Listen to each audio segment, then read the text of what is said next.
Il y a maintenant un mois, on vivait notre vie avec insouciance, pleine de projets en tête. Puis en quelques heures, tout a basculé. Alors on a quitté Dubaï.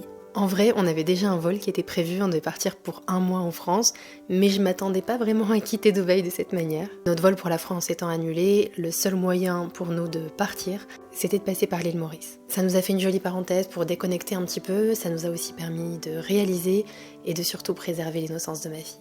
Bye bye, à tout à l'heure mon travail. À tout à l'heure mon travail. Et depuis, me voilà, rentrée en France, dans un chez nous qu'on voit différemment. Alors aujourd'hui, tout est flou. C'est vrai que ça fait déjà un mois, mais on n'a pas vraiment de visibilité sur la suite. C'était déjà prévu qu'on reste un mois, donc finalement, ça change pas vraiment nos plans. On a pris 2 semaines de retard parce qu'on a dû passer par l'île Maurice. Donc là, il nous reste en gros 2 semaines à faire sur notre planning, mais je doute qu'on puisse rentrer réellement dans 2 semaines, ou en tout cas j'ai pas du tout envie de rentrer si le climat reste celui qu'il est actuellement. Donc c'est vrai que pour le moment je suis un peu focus sur, on devait être ici de toute façon en France pour avancer sur les travaux de cette maison, pour qu'on y soit bien cet été, enfin bref, pour avancer. Et donc j'essaie en fait de vraiment rester focus là-dessus et je me dis on fera vraiment le point dans 2 semaines pour savoir qu'est-ce qu'on fait, comment est la situation. J'essaie de prendre un petit peu des nouvelles. Pas sur les réseaux sociaux parce qu'il y a vraiment tout et son contraire, mais plutôt sur des gens qui sont restés là-bas que je connais, sur mes voisins, parce qu'on a des groupes de voisins. Et donc du coup, je vois un petit peu ce qui se passe. Je tiens à le dire de suite, il n'y a pas de... Enfin, en tout cas, de mon côté, j'ai pas eu de message qui dit que j'ai pas le droit de parler de Dubaï en mal ou quoi que ce soit, vraiment rien de tout ça. C'est juste que, en fait, là-bas, il y a des lois, des règles, et la diffamation est interdite. On n'a pas le droit de générer de la peur, enfin, de faire peur aux gens inutilement, et c'est surtout ça, en fait, qui est condamnable. Donc c'est pour ça, quand il y en a qui vous disent on n'a pas le droit de dire quoi que ce soit, franchement, je pense pas que ce soit vrai. En tout cas, moi, j'ai jamais eu aucun son de cloche de ce côté-là.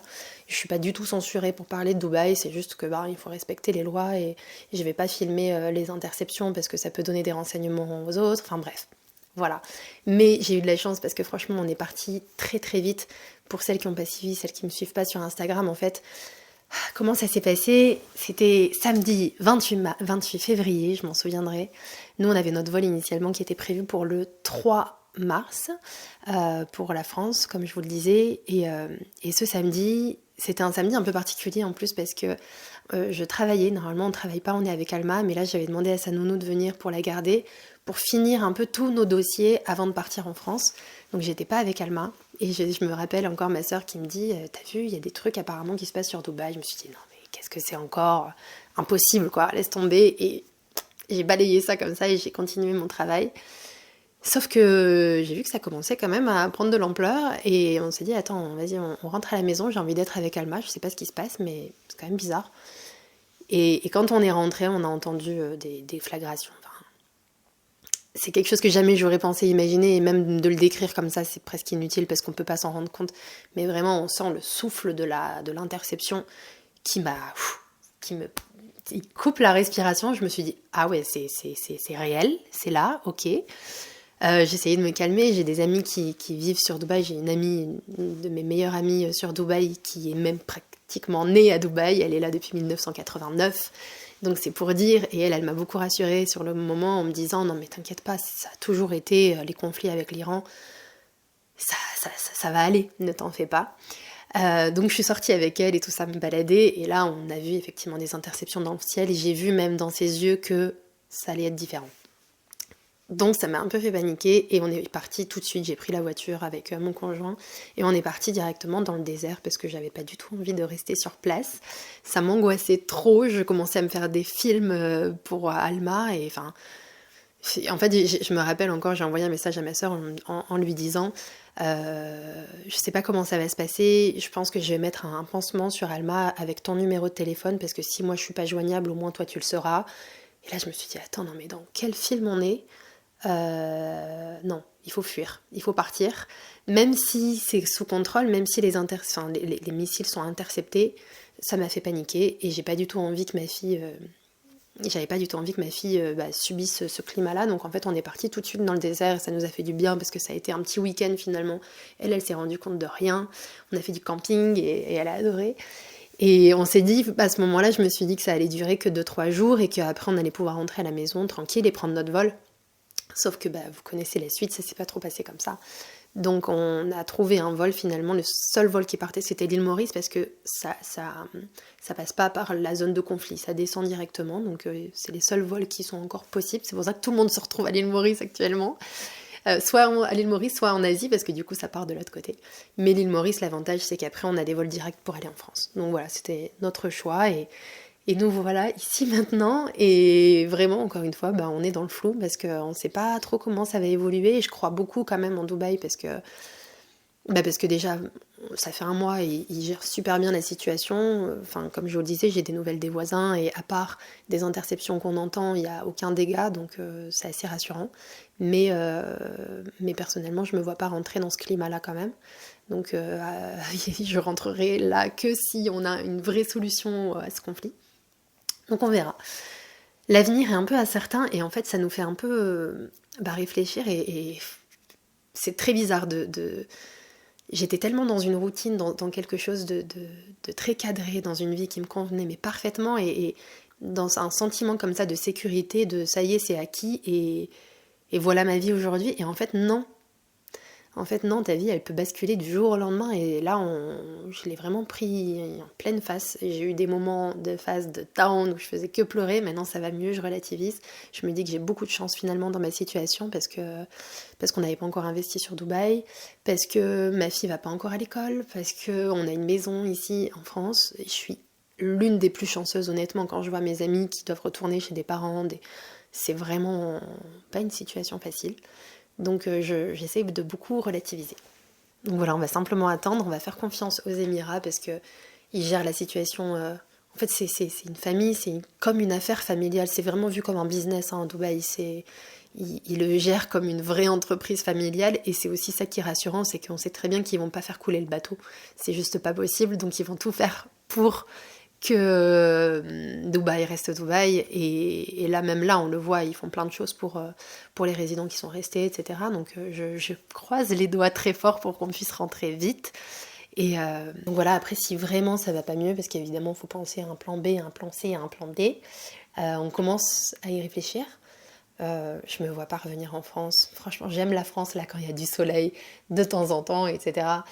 Mais pour tout ce qui est à côté, pour l'éducation des enfants, pour la sécurité, je vous assure que quand vous avez vécu ce sentiment de sécurité ailleurs, c'est difficile de revenir. Enfin, je suis vraiment partie de la France il y a très longtemps. Ça a commencé avec Londres, avec l'Espagne. Maintenant, ça fait plus de 10 ans que je vis plus en France et franchement, je me vois pas revenir. Je trouve que ça s'est dégradé. Tout est cher, mais vraiment cher. Quand on dit Dubaï est cher, mais c'est plus cher en France maintenant.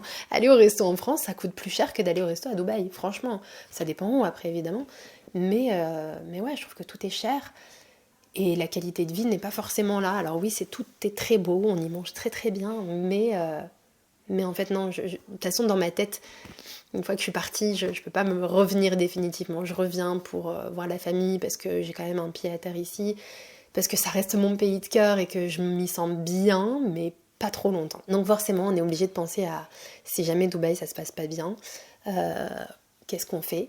C'est difficile de se l'imaginer, mais on réfléchit à quelles seraient les nouvelles opportunités. Avant, on pensait à Bali, maintenant, je m'y vois plus trop à Bali. Peut-être la Thaïlande, peut-être la Croatie. Je sais pas pourquoi, enfin si, je sais pourquoi. Mais je pense qu'on va aller en Croatie cet été, voir un peu ce que ça donne là-bas. Mais je crois que ça peut être sympa. On a des amis en fait qui vivent à Dubaï, qui vivent aussi en Croatie, et ça a l'air très très chouette. Donc voilà, j'ai pas envie de trop y penser non plus parce que pour moi ma vie est à Dubaï, mais why not ? Voilà, on est obligé d'y penser en fait. Là ça a tout remis en perspective, on est obligé de réfléchir à... Et si jamais ça se passe pas comme prévu, ouais, on est obligé, franchement. Donc voilà pour les petites news pour celles qui n'auraient pas suivi, et c'est vrai que j'en parle pas beaucoup sur Instagram, j'ai du mal à parler en ce moment sur Instagram. Je sais pas pourquoi, je me bride beaucoup. Donc sur YouTube, c'est un peu mon moyen de vous parler un petit peu plus longuement, de mes sentiments, de ce que je pense, un petit peu plus naturellement aussi. Et voilà, bref, on va faire notre petite vie ici pour le moment. Je vous referai certainement une vidéo d'ici 2 semaines, du coup, pour vous dire donc, qu'est-ce qu'il en est, comment ça va se passer pour la suite. Et voilà, et je vous montrerai aussi un petit peu plus la maison terminée, parce que là, elle est vraiment en chantier. Je vais vous montrer, mais elle est quand même vraiment en chantier. Je vous refais un petit aperçu de là où on en est actuellement. En réalité, la pièce à vivre est déjà quasiment terminée. Là, il faut juste qu'on installe la télévision sur ce mur caché. Je sais pas si vous vous en souvenez, d'ailleurs, il faut vraiment que je vous fasse un réel sur la structure. Au niveau de l'entrée, on a commencé à cloisonner un petit peu, mais là c'est pareil, ça devait être terminé. Je vais essayer de vous en faire également un réel. Mais sinon, dans l'ensemble, à l'intérieur, c'est quasiment terminé. Là, on a installé les garde-corps sur les terrasses pour que ce soit un peu plus sécurisé. Des garde-corps qu'on a fait également nous-mêmes pour essayer de gagner un petit peu sur les frais, parce que ça, c'était vraiment un gros budget. J'ai de la chance, j'ai mon beau-père qui sait travailler le fer et le métal parce qu'il était serrurier. Donc il nous a fait toute la structure des garde-corps en fer là pour le salon. Évidemment, c'est pas terminé. Et on a également fait tous les garde-corps de la terrasse de toit. Je sais pas si vous en souvenez, on a à peu près 100 mètres carrés de terrasse et là on a fait des garde-corps en bois. Pareil, c'est pas encore terminé, mais j'ai aussi prévu de vous faire un petit réel parce que c'est une vraie bonne affaire de les faire soi-même.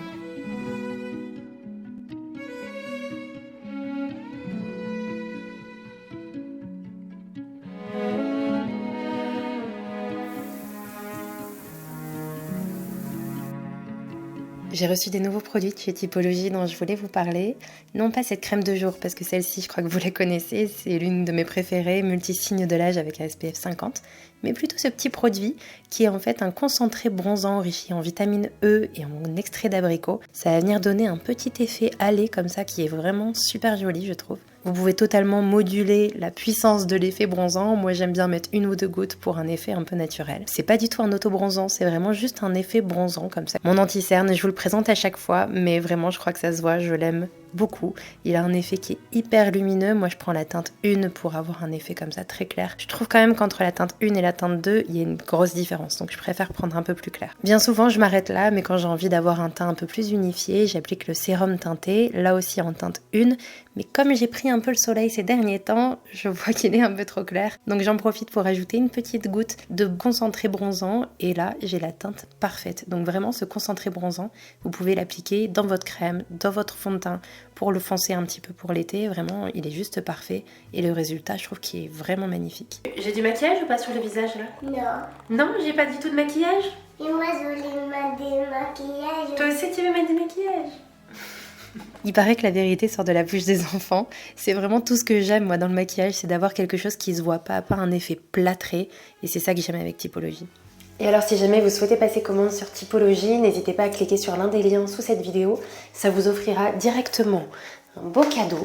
C'est ceci en format full size. C'est le gel auto-bronzant à l'aloe vera qui est juste génial pour avoir un teint. Allez, là c'est vraiment de l'auto-bronzant, pas comme tout à l'heure. Et celui-ci, il est pour le corps, donc ça vous est offert des 49 € d'achat si vous cliquez sur l'un des liens sous cette vidéo.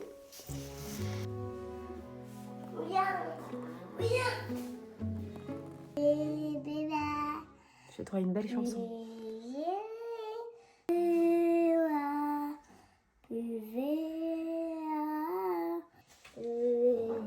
Future Céline Dion. T'es une future Céline Dion. Non, je suis une princesse. Ah, c'est une princesse. Bah oui. Il y a des moments, c'est drôle, parce que Alma, elle parle très bien anglais, elle parle très bien français, mais des fois, il y a des petits... Hein? Qu'est-ce que tu m'as dit là? On va où? On va en. Ça veut dire quoi, en? Tu sais pas? Dis, explique-moi. En et en bas? Et en bas. En bas et en. En haut. haut. Voilà, on va en haut ou alors on va en bas. On dit pas on va en. On va un. La dernière fois, tu m'as dit quoi aussi? La dernière fois, elle m'a dit je veux de la water tout seul. De la water tout seul. Watermelon. Watermelon. Watermelon. De la water tout seul. De la water toute seule.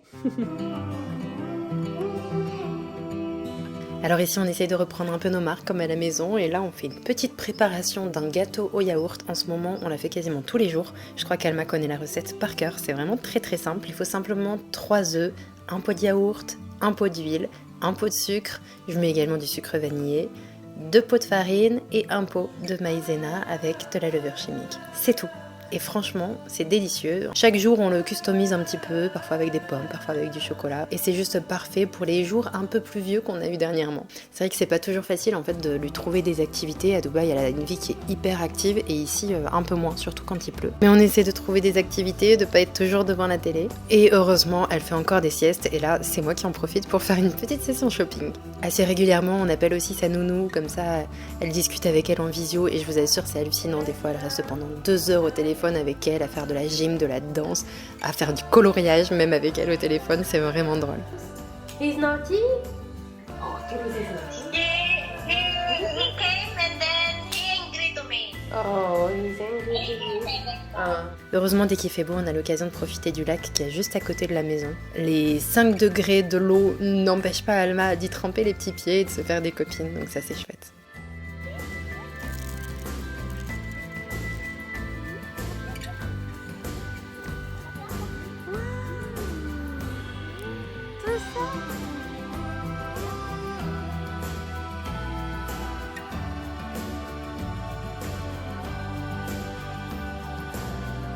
What are you doing?